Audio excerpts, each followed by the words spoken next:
And what if you click on one, it will show you all the specs given for them for that motherboard, what processors they take, what kind of memory they run, DDR3 800, blah blah blah, how many USB ports, how many SATA ports.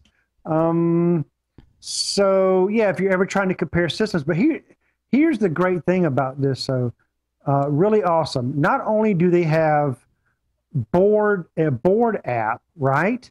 Intel also has a CPU app. And look at this. Look at that. You got all the Pentiums, the Atoms, the Core 2s, the Core i3s, i5s, i7s, all the way up to the 2011 LGA pins, 1366. So all you have to do is select one. It'll show you all of the box codes for each individual chip and their specs, so you can compare. Because things can get quite complicated whenever you're trying to figure out what motherboard you want to buy, what processor to buy. Oh, how about this one? This is the Extreme processor. There's only one, and that's it, baby. And that is the top of the line i7 processor right now. But that is invaluable to me, I would think, as far as trying to spec out computers. And I don't think that's it. There's even a SSD decoder, an SSD decoder, and I keep losing it. Here we go, SSD decoder. So you can look up all the versions of the SSD drives that are available. This is the 710 series here, and you can get different specs on those.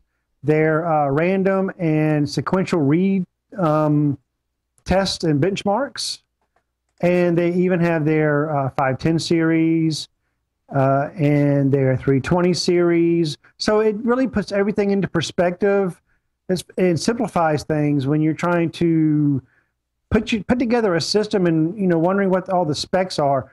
And one thing that really impressed me with this app also is there's assembly instructions. How about that, huh? Assembly instructions for SSDs. Look at there. It shows you different ways you can connect SSDs to your computer, then to your laptop. For most people it's pretty clear cut, but for some, they may want to indulge in that. And how about this? Time is money. You click that. Time is money. What Intel's trying to tell you is that this is the money you'll save when running an SSD drive.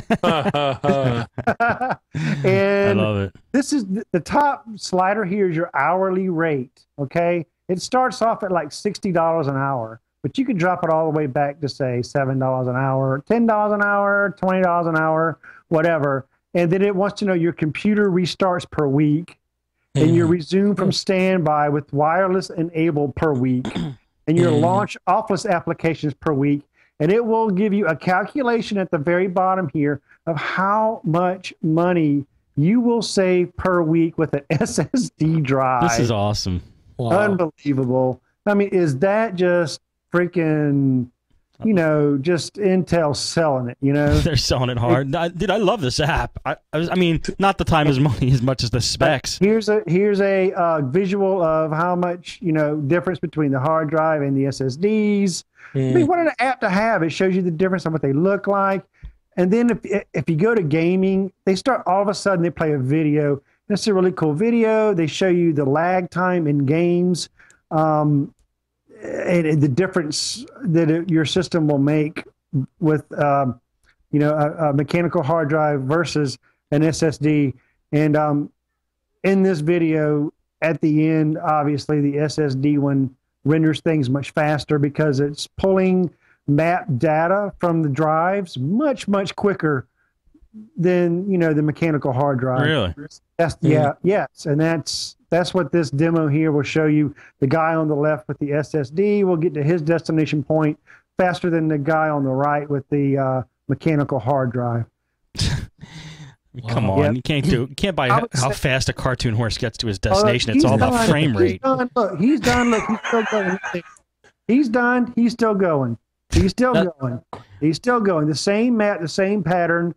and now he's done. Okay, so you're talking 6, 7, 8 seconds difference on games, and that's a big deal, I think. Those side-by-side comparisons are kind of neat, and the side-by-side pictures that show the difference between what a SSD drive looks like compared to a typical hard drive is kind of maybe not so much nice for us, but if we're like at a customer's house and we're trying to, upsell them to an SSD drive or just suggesting an SSD drive for a certain customer, you could whip this out and kind of show them the differences, without, the visual might help explain things more than us trying to speak it to them. That's a good point. That's a great usage for it. I agree. I think Intel just sold out on that app. They put their marketing group together and said, "Hey guys, let's make an app that's going to, push our SSD drives," and and they did it. It has usefulness too. I mean, it's got a lot of useful information in it. It's a good app. Tons, especially their the processor groupings. That can be very confusing to somebody trying to build a computer, along with their motherboard groupings and their chipset groupings. Wow, how do you match a processor with a motherboard? And what are the advantages? Boom, it's right there, all in one easy to read category, and I think that's very valuable. So do I. I just have to say, best 3-app thing ever. I did a triple combo, huh? Yeah, I mean, ever since they switched their naming convention, it's not as intuitive which processors are better than other processors. I like this because, like you said, I can easily say, well, we're going to shoot for this range processor. What kind of motherboards will it fit? It makes it nice and easy. The SSD thing, I would like to have an SSD, and if I show this to my wife, I think she'll still say no, but it can't hurt. I ain't lying. I'm going to show this. I'm going to show this up to the guy at Best Buy who told me that the i3 has 3 cores in it. Okay. Nice. He actually didn't tell me. I heard him telling somebody else to the side. All right. Cool, Tim. Awesome app. Another one I'm going to download. All right. Eric, what do you got for this week? Well, not only this week, but today is December 1st. And in the United States, where we're all at, we celebrate Christmas on the 25th of December, which means today would be the day to download your digital advent calendar. So this one I got especially for you, Steve.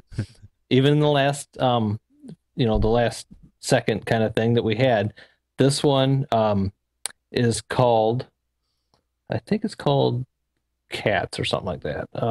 Gosh. It's an advent calendar, but it's got cats. And every day you will open up a new one, because it's, like this morning you wake up and, you can't get digital candies or money That's out of the thing I want. Out of here. So you just press a day. We're going to skip and go on to 2.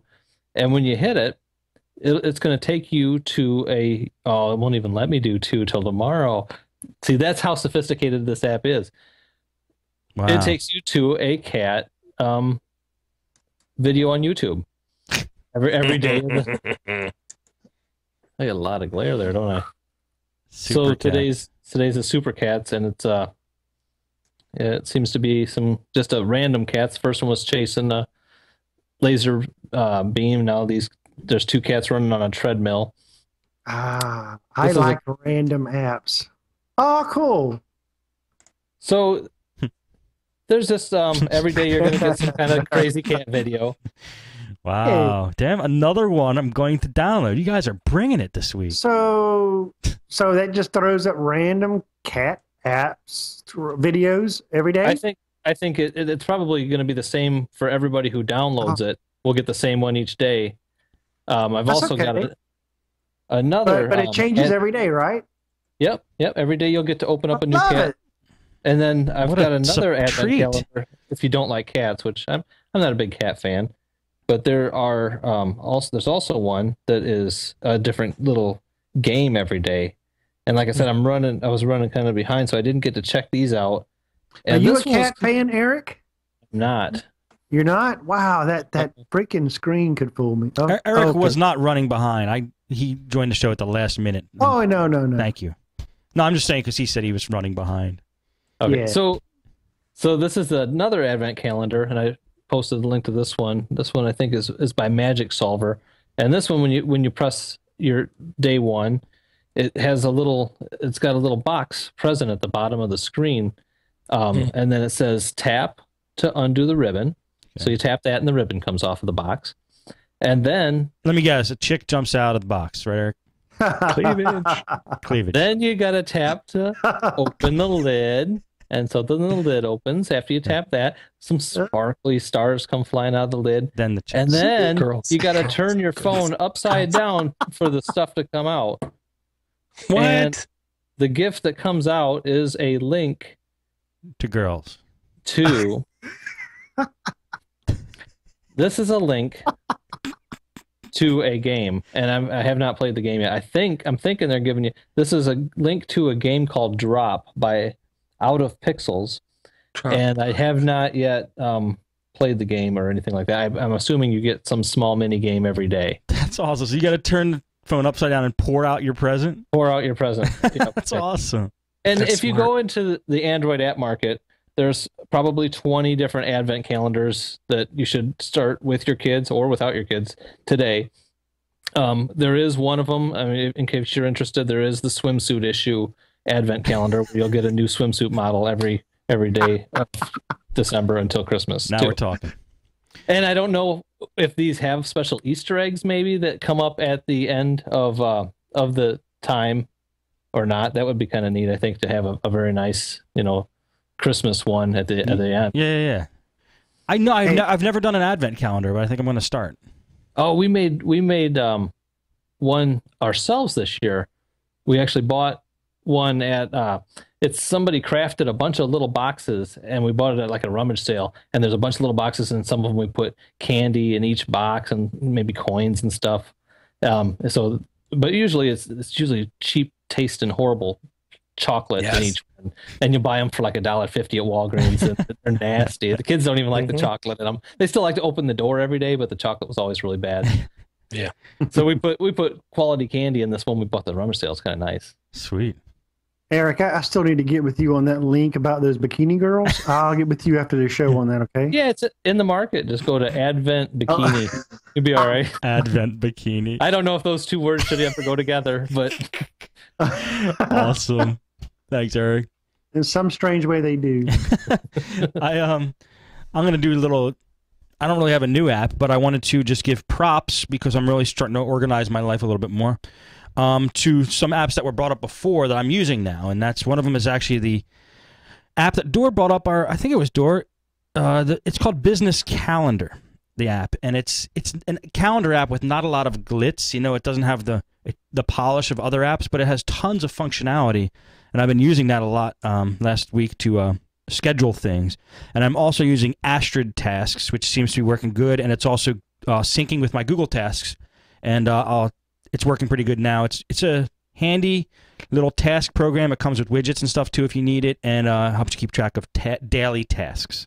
So I've been using that, and that's been it syncs up with my Google Tasks. I'm happy, and it's been doing that, so I'm happy. And tasks. So what's the difference between that and like the regular Google Calendar and all? Tasks for me is like I want to make a list of things that I need to get done that day, like just a to-do list. It's like a to-do list.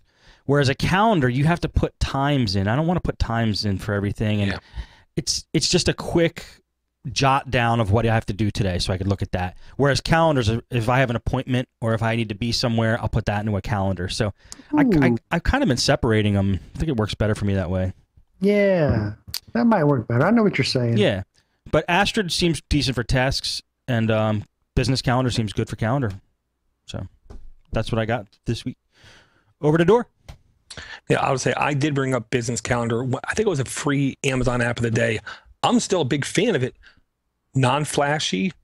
It's down to business. It does a great job. It does tons of functionality. I mean, it's all these ways it could slide and pick, and when you hover the mouse, the finger over it brings up pop-up windows. It's just good. Yeah, and Astrid was thanks to Russ. Oh, I love the Techie Geek. Thank you, Russ of thetechiegeek.com. Thanks, Russ. Okay, my next app, very useful, but it's going to sound repetitious. 2 shows ago. Hey guys, if you missed it